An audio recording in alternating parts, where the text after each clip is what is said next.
Assalamualaikum warahmatullahi wabarakatuh. Selamat Waalaikumsalam sore. warahmatullahi wabarakatuh. Di sini kelompok kami akan mempresentasikan hasil diskusi kami terkait tugas besar struktur beton satu. Sebelumnya, izinkan kami memperkenalkan diri. Saya Muhammad Fatin Ramadan dengan NBI 143210090. Saya Karisma Dewi Anggraini, NBI 1432100097. Saya Nadia Nurhaliza dengan NBI 14321000105. Saya Rizky Dwinanda Abdurrahman dengan NBI 14321000117. Saya Ferdian Samas Putra dengan NBI 14321000137. Kemudian tak lupa kami ucapkan terima kasih kepada kelompok yang telah meluangkan waktu, kelompok Dimas dan Galo dan teman-teman lainnya yang telah meluangkan waktunya untuk bergabung dalam diskusi kali ini. Dalam pokok pembahasan kali ini kami akan membahas 5 pembahasan, yaitu pendahuluan, teori desain, pembebanan dan analisa gaya-gaya dalam, analisa penulangan, dan kesimpulan dan saran. Untuk pokok pembahasan pertama akan dijelaskan oleh rekan saya, Karisma Dewi. Waktu dan tempat saya persilahkan. Baik, terima kasih atas waktu dan kesempatannya. Saya di sini akan menjelaskan tentang deskripsi bangunan dan fungsi bangunan. Next. Cafe Serenity adalah sebuah bangunan beton modern yang berlokasi di Sidoarjo dengan luas 25 meter kali 25 meter. Lantai pertama memiliki ruang kafe utama dengan kursi empuk, meja kayu, dan mural artistik. Ada juga bar di pojok ruangan. Pengunjung dapat naik tangga ke lantai kedua yang lebih intim dengan ruang santai, dilengkapi sofa nyaman dan meja kecil. Lantai kayu dan jendela besar memberikan sentuhan elegan dan cahaya alami. Terdapat balkon di lantai kedua yang menghadap taman hijau. Kafe ini merupakan tempat yang sempurna untuk bersantai, bersosialisasi, dan menikmati makanan lezat. Selain itu, kafe juga berfungsi sebagai tempat makan dan minum, ruang sosialisasi, tempat kerja atau belajar, hiburan, tempat bersantai, serta ruang pameran atau promosi untuk seniman lokal dan pengusaha kecil. Next. Berikut adalah site bangunan yang berada di Jalan Kavling DPR, yang berlokasi di Kota Sidoarjo, Provinsi Jawa Timur. Berikut adalah geometri bangunan. Sebelah kiri merupakan denah lantai 1 dan sebelah kanan merupakan denah lantai 2.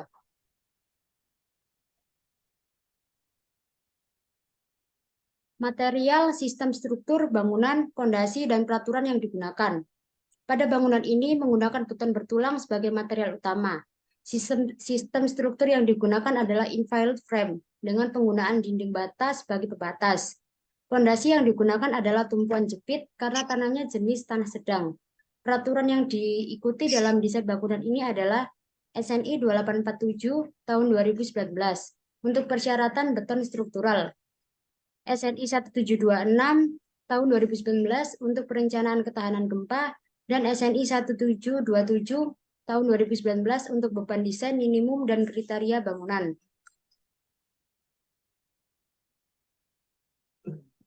Kriteria desain LRFD. LRFD adalah metode perencanaan bangunan gedung yang memperhitungkan faktor beban dan faktor ketahanan material. Konsep desain ini mengedepankan bahwa tegangan pada elemen struktur harus lebih kecil dari tegangan yang diizinkan dengan memperhitungkan faktor keamanan. Metode LRFD memberikan perbandingan spesifik antara beban dan ketahanan struktur. Dalam hal ini juga menjelaskan kombinasi pembebanan yang digunakan berdasarkan peraturan yang berlaku. Faktor tahanan bervariasi sesuai dengan jenis dan kondisi batang yang diperhitungkan. Analisis struktur secara menyeluruh diperlukan untuk mencari nilai kuat perlu RU pada elemen struktur. Selanjutnya, pokok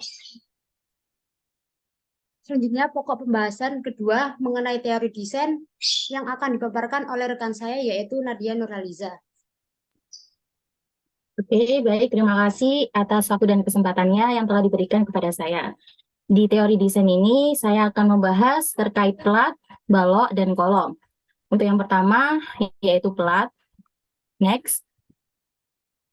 Baik, untuk plat beton digunakan untuk mendapatkan permukaan datar dalam berbagai bagian bangunan seperti dasar, atap, dinding, tangga, jembatan, atau pelabuhan.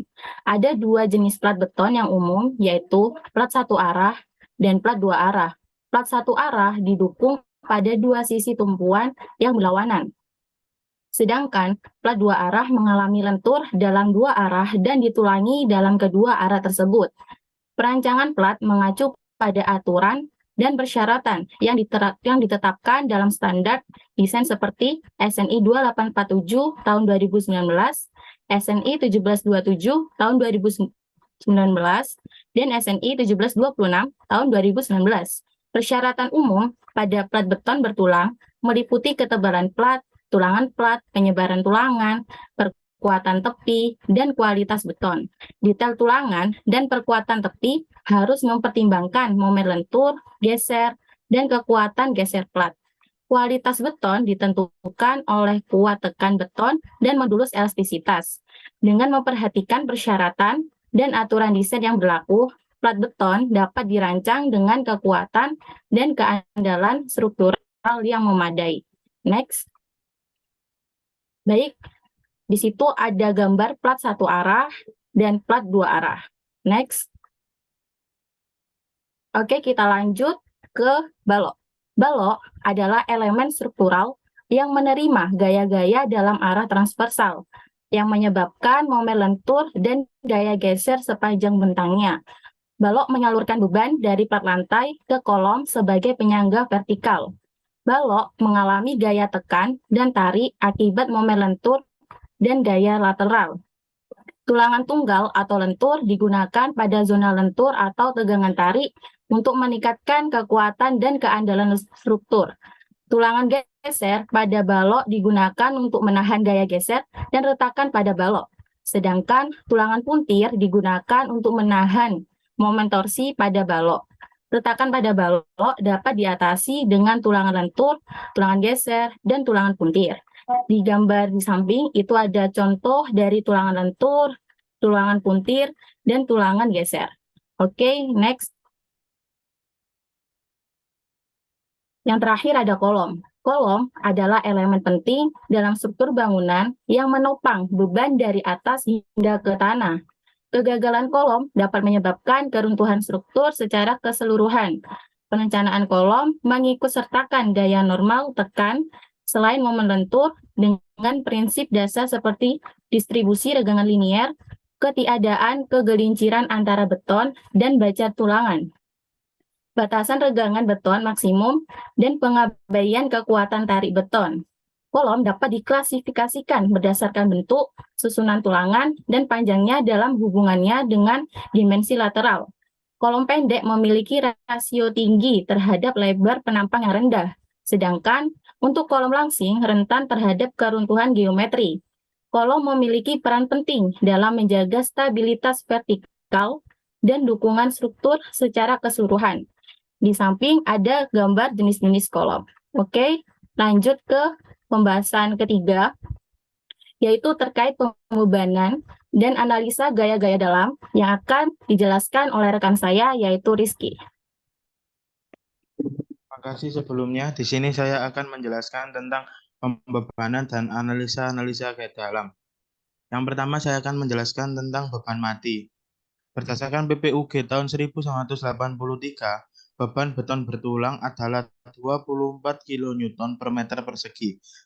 Dengan beban dinding adalah 2,5 kN per meter persegi dan beban spasi adalah 0,21 kN per meter persegi dan beban pelambing adalah 0,1 kN per meter persegi. Yang kedua yaitu berdasarkan SNI 1727 tahun 2020. Beban penggantung yaitu 0,1 kN per meter persegi, beban plafon yaitu 0,2 kN per meter persegi, beban lantai yaitu 0,77 kN per meter persegi, dan beban aspal adalah 0,26 kN per meter persegi. Yang ketiga yaitu dalam penentuan ketebalan plat. Contoh spesifik digunakan untuk menentukan ketebalan yang optimal. Untuk desain plat yang sedang dipertimbangkan, ketebalan plat yang kita gunakan adalah 13 cm. Yang keempat, untuk balok dilakukan perhitungan kekakuan dan rasio kekakuan balok terhadap plat. Nilai AM diperoleh sebagai 4,8672. Yang kelima, berdasarkan perhitungan ukuran balok induk yang digunakan adalah 30/45 cm. Beban mati termasuk beban dari plat lantai, plat atap, balok, dinding, spesi, sanitasi, plumbing, penggantung, plafon, lantai, dan aspal. Total beban mati keseluruhan adalah 624,2 kN. Beban hidup termasuk beban hidup atap dan beban hidup lantai kafe. Total beban hidup sendiri adalah 264,5 kN. Yang selanjutnya dilakukan perhitungan koefisien reduksi dan beban total adalah 1129,92 kN.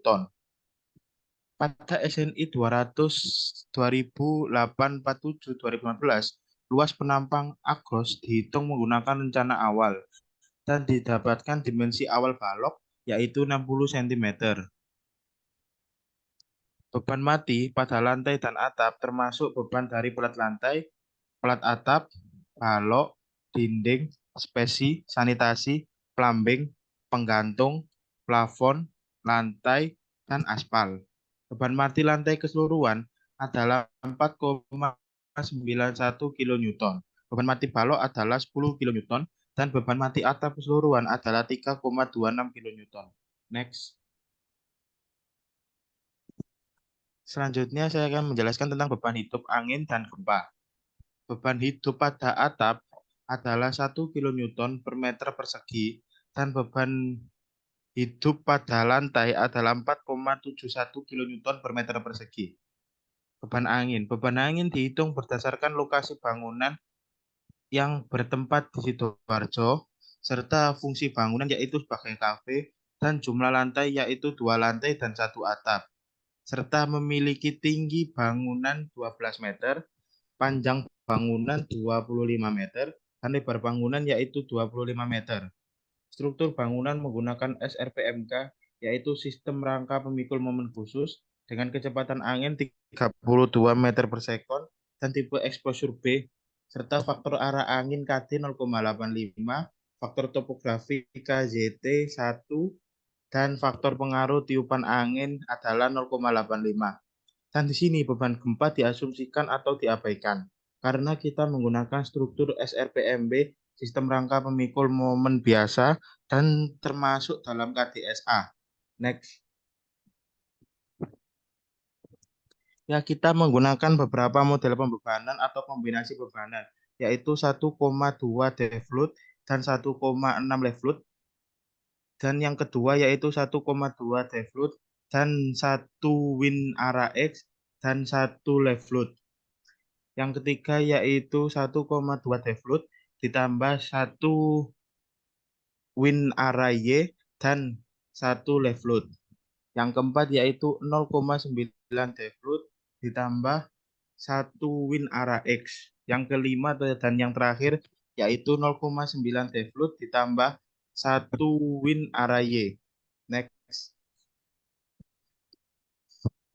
Input yang kita masukkan dalam SAP yaitu sistem koordinat global, yaitu arah X, Y, dan Z, serta pada materialnya kita menggunakan beton 35 MPa dan baja BJ41, BJ50, dan BJ55. Dan memiliki balok dengan dimensi 30/45, kolom dengan dimensi 60/60, plat atap dengan ketebalan 0,1 meter, dan plat lantai dengan ketebalan 0,13 meter. Next. Selanjutnya di sini saya akan menerangkan tentang output data. Pada output data kolom yang diambil yaitu P terbesar dan M terbesar untuk mencari tulangan lenturnya. Sedangkan untuk mencari tulangan geser, kita mencari V2 yang terbesar. Dan pada balok juga memiliki peraturan yang sama, yaitu untuk mencari tulangan lenturnya kita menggunakan P terbesar dan M3 terbesar, serta untuk mencari tulangan gesernya kita menggunakan V2 terbesar. Dan pada plat kita menggunakan M11 sumbu X dan M22 sumbu Y. Next. Di sini ada beberapa screenshot hasil dari output sub atau gaya dalamnya. Di sini pada kolom itu dikeluarkan yaitu P gaya aksial, P2 gaya geser, dan M3 momen. Next. Pada balok juga memiliki peraturan yang sama, yaitu kita melihat beban aksial, beban geser atau V2, dan momen terbesar yaitu pada M3. Dan pada plat lantai, kita melihat sumbu X dan sumbu Y. Yang sumbu X itu berada di M11 dan sumbu Y berada di M22. Next. Dan selanjutnya analisa penulangan akan dijelaskan oleh teman saya yaitu M. Fatin Ramadan. Oke, terima kasih atas waktu dan kesempatannya. Kali ini saya akan membahas tentang analisa penulangan, di mana dalam analisa penulangan ini kami akan membahas 3 subbab, yaitu penulangan plat, penulangan balok, dan juga penulangan kolom. Yang pertama, penulangan plat dan juga plat lantai dan plat atap. Berdasarkan dari pembahasan teman saya tadi, total beban mati yang diterima plat adalah 4,91 dan beban hidup untuk lantai kafe atau restoran adalah 4,79 kN per meter persegi. Berdasarkan analisis menggunakan software SAP, diperoleh hasil momen pada plat lantai. Untuk penulangan tumpuan digunakan tulangan diameter 13 dengan jarak 150 yang sudah memenuhi kontrol retak dan kekuatan.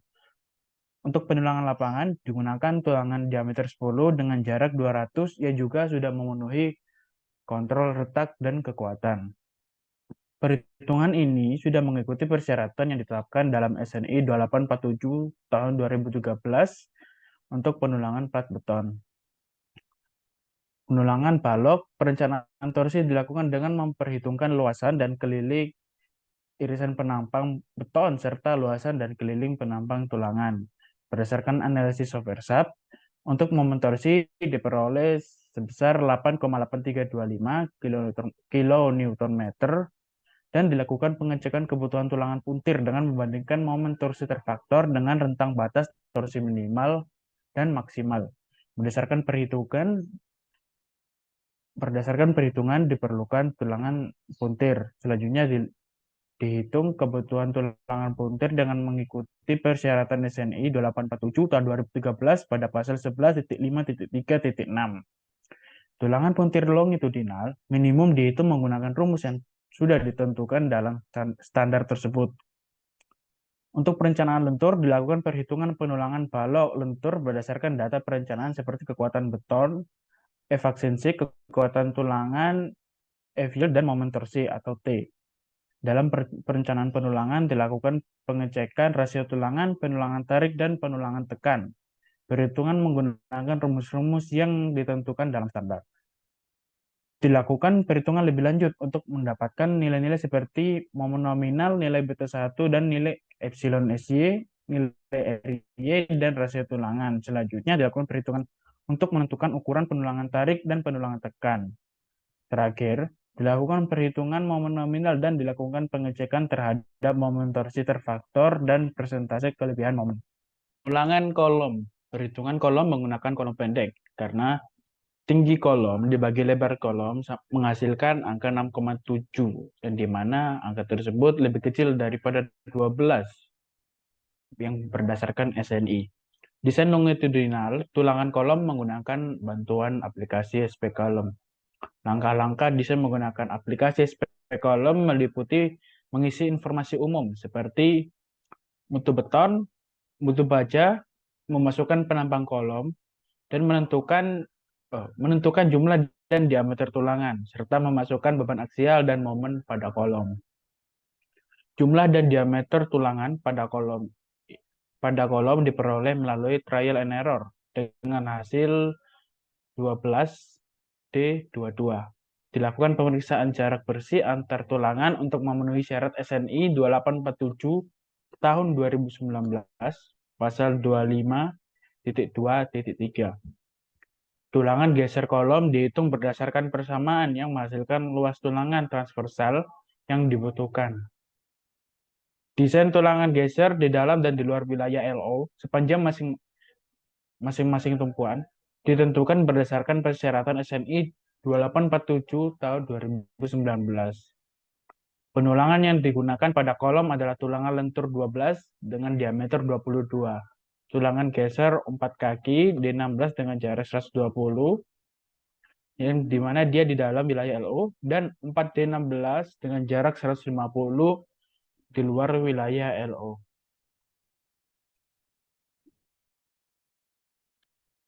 Berikut adalah gambar dari detail plat dengan penulangan plat diameter 13 dengan jarak 150,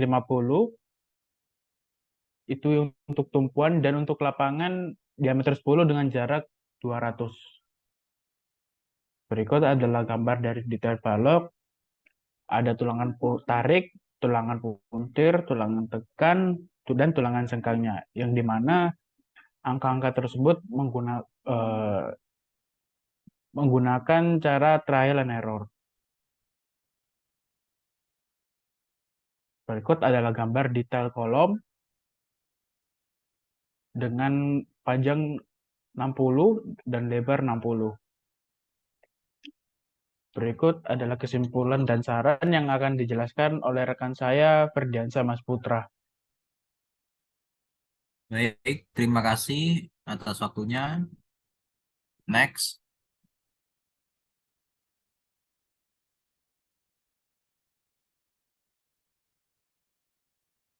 Cafe Serenity adalah bangunan beton modern di Sidoarjo dengan luas 25 kali 25 meter.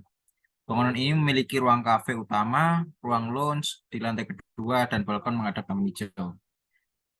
Kafe ini juga berfungsi sebagai tempat bersantai, bersosialisasi, menikmati makanan lezat, serta ruang pameran untuk seniman lokal dan pengusaha kecil.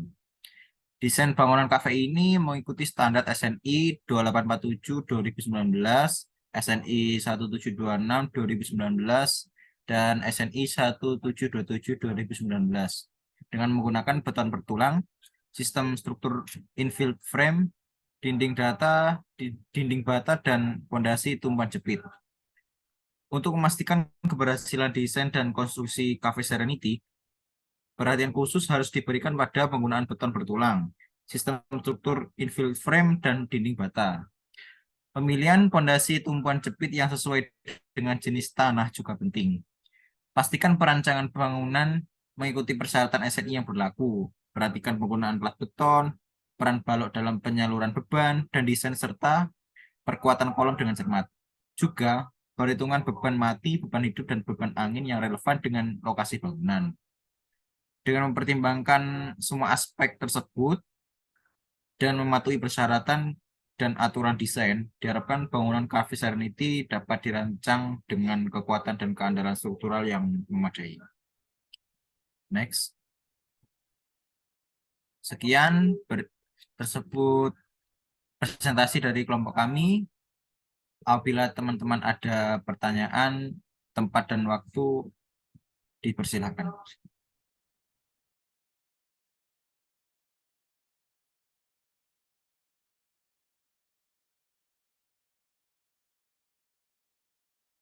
Silahkan teman-teman yang ingin mengajukan pertanyaan.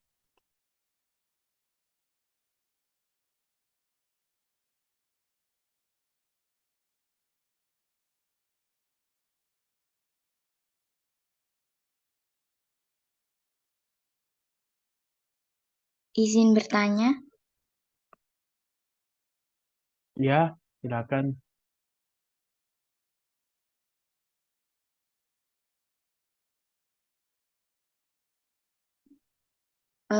Di PPT yang kelompok kalian jelaskan tadi, terdapat perhitungan kolom menggunakan kolom pendek. Nah, pertanyaan yang ingin saya tanyakan adalah, alasan apa kelompok Anda menggunakan perhitungan kolom langsing atau kolom pendek tersebut? Terima kasih.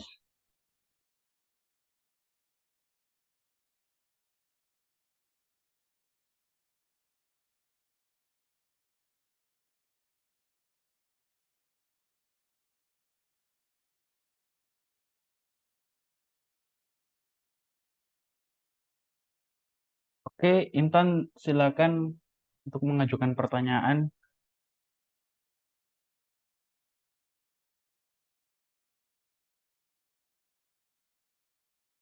Baik, izin bertanya, dari yang sudah teman-teman jelaskan tadi, apakah hasil perhitungan dari pembebanan dan penulangan struktur pelat lantai itu sudah memenuhi dari persyaratan, kekuatan, dan keamanan yang diharapkan dari atau yang diinginkan? Terima kasih. Terima kasih. Satu pertanyaan lagi untuk tanya jawab sesi pertama.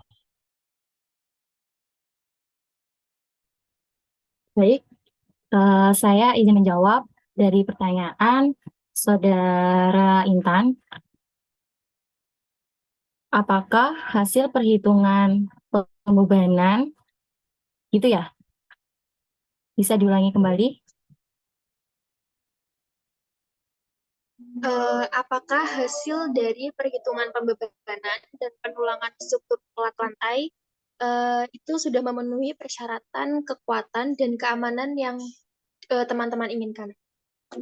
Oke, jawabannya yaitu berdasarkan hasil perhitungan tersebut, terlihat bahwa di plat lantai itu telah dianalisis kan dengan menggunakan software SAP. Beban yang diperhitungkan meliputi beban mati dan beban hidup sesuai dengan ketentuan yang berlaku. Hasil analisis tersebut dapat memunculkan nilai momen yang terjadi pada plat lantai di arah X dan di arah Y. Kemudian, terhadap penulangan plat lantai itu dihitung menggunakan metode perencanaan yang mengacu pada SNI 2847 pada tahun 2013, yang dimana penulangan tersebut itu memperhatikan kebutuhan tulangan pada tumpuan dan lapangan. Jarak antar tulangan dan kontrol letak juga telah diperiksa. Hasilnya pun juga sesuai dengan persyaratan yang diterapkan dalam standar SNI. Kemudian, untuk diameter tulangan dan jarak antar tulangan pada tumpuan dan lapangan juga telah memenuhi persyaratan yang telah ditentukan.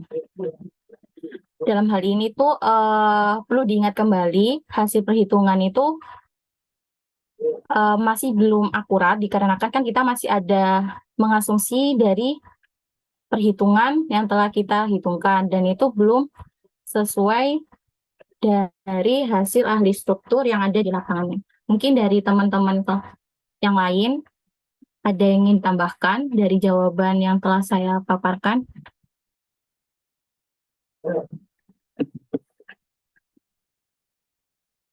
Atau jika tidak ada tambahan dari teman kelompok, mungkin dari Saudara Intan, apakah sudah jelas? Sudah, terima kasih. Oke, terima kasih kembali.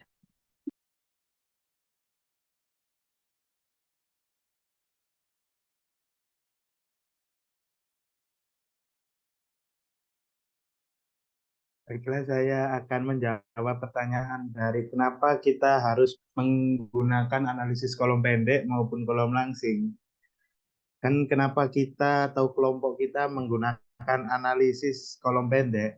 Karena tinggi kolom kita itu berantainya 4 meter dan 4 dibagi 60 itu sama dengan 6,67 dan itu di bawah 12 dan bisa dilihat pada SNI yaitu 6.2.5.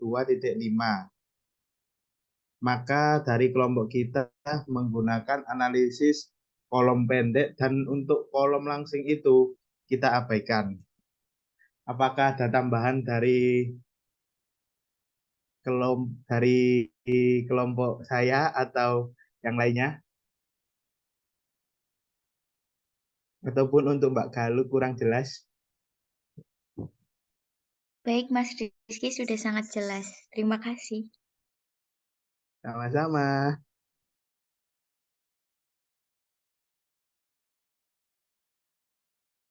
Baik, saya izin menjawab dari pertanyaan Saudari Zulfa. Alasan mengapa kelompok kami menggunakan bangunan kafe. Karena dilihat dari beban yang ditanggung oleh bangunan kafe, mulai dari beban struktur, beban mati, maupun beban hidup. Serta lokasi yang cukup strategis yang berada di pertengahan kota Sidoarjo yang membuat peminat pengunjung lebih besar. Baik, apakah dari teman-teman kelompok saya ada tambahan?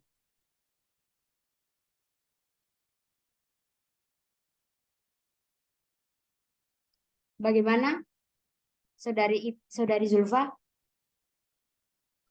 Tidak, terima kasih. Sama-sama.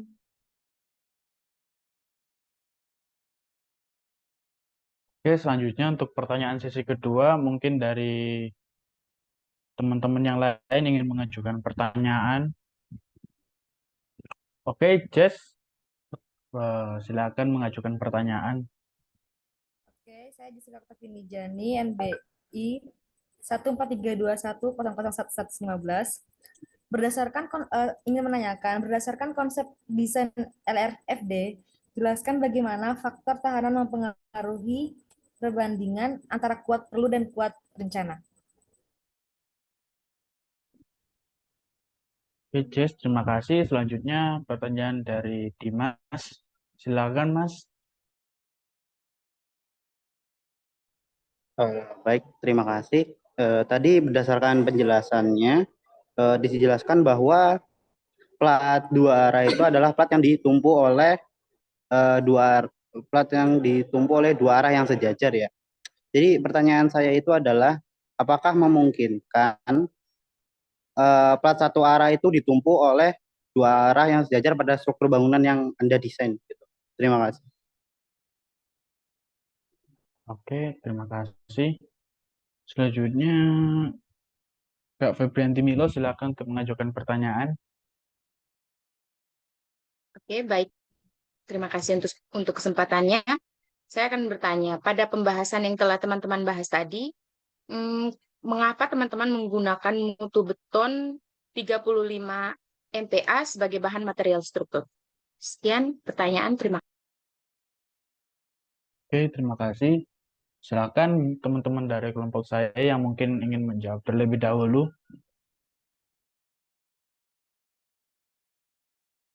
Izin menjawab ya.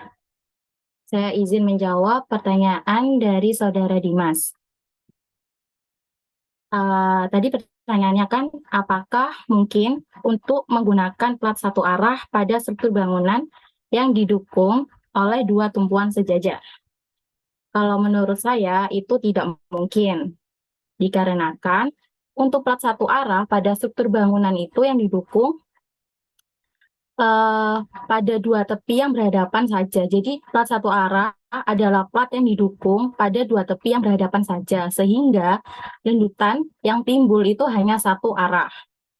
Kemudian untuk plat yang dua arah, dua tumpuan sejajar, itu hanya terjadi di plat dua arah.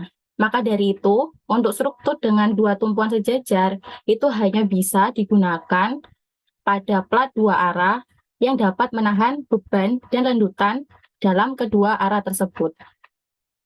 Gimana untuk Saudara Dimas? Atau teman-teman yang lain? Mungkin ada ingin disanggah, silakan.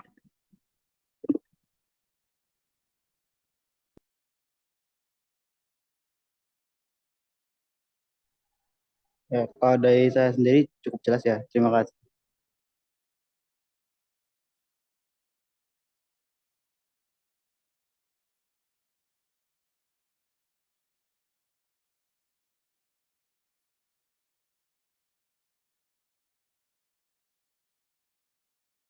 Oke, saya sendiri akan menjawab pertanyaan dari Saudari Febrianti Milo. Mengapa kelompok kami menggunakan mutu beton 35 MPa sebagai material untuk struktur? Sebenarnya ada banyak pertimbangan mengapa kami menggunakan mutu beton 35 MPa. Mulai dari kekuatannya, mulai dari daya tahan beton mungkin, daya tahan beban, dan ketahanan terhadap deformasinya. Tapi sebenarnya bukan itu saja yang membuat kami menggunakan mutu beton 35 MPa. Ada juga seperti pertimbangan lingkungan. Beton dengan kualitas tinggi dapat memiliki dampak lingkungan yang lebih kecil karena dia itu bisa dikatakan jarang diganti atau maintenance-nya jarang. Jadi sehingga kalau dia jarang diganti pun dapat mengurangi penggunaan dari bahan material konstruksinya. Apakah sudah cukup, Saudari Febrianti? Ya, cukup. Terima kasih. Oke, terima kasih.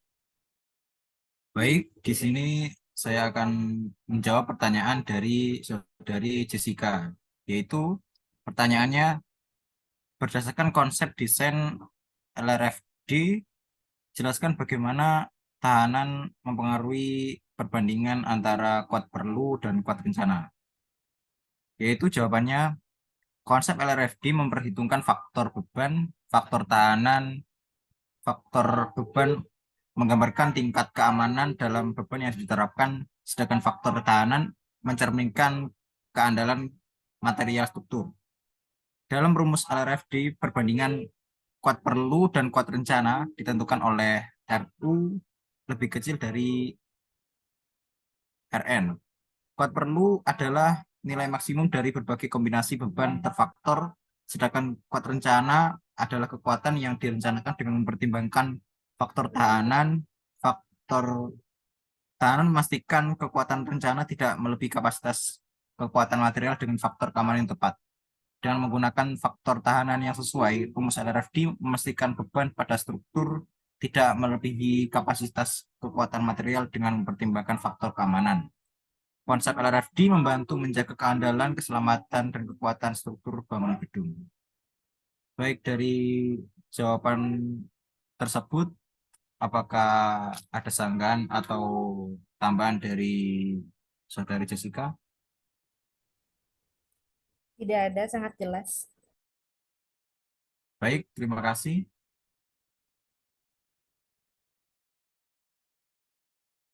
Oke, terima kasih teman-teman untuk pertanyaan yang telah diberikan. Sebelum kami akhiri, kami sekali lagi ucapkan terima kasih kepada teman-teman yang sudah meluangkan waktu. Mohon maaf apabila ada kekurangan dan salah kata. Sekian dari kami. Assalamualaikum warahmatullahi wabarakatuh. Waalaikumsalam warahmatullahi wabarakatuh.